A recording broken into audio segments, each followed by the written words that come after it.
Oke, selamat malam. Makassar lagi hujan ya guys. Kita mau singgah makan bakso dulu. Nah, ini kita singgah di warung bakso Mas-Mas yang ada di Jalan AP Petarani, Makassar. Oke, jadi ini daftar menunya.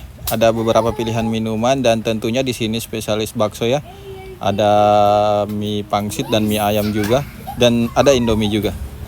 Nah, di depan sana itu Jalan AP Petarani ya. Jadi ini warung bakso Mas-Mas ada di belakang Zazir Bakri Petarani. Silahkan cek di Google. Nah, ini pesanan kita sudah datang. Bakso apa ini? Campur.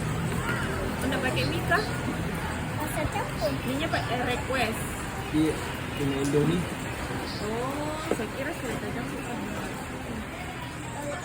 Oke, jadi ini kita pesan bakso campur yang harganya 25.000 tapi ternyata mie-nya tidak include. Dan ini mie pangsit besar yang harganya 40.000. Ini mangkuknya memang lumayan besar ya. Dan ada sambal cabai rawit di sini dan ini pesan Indomie goreng.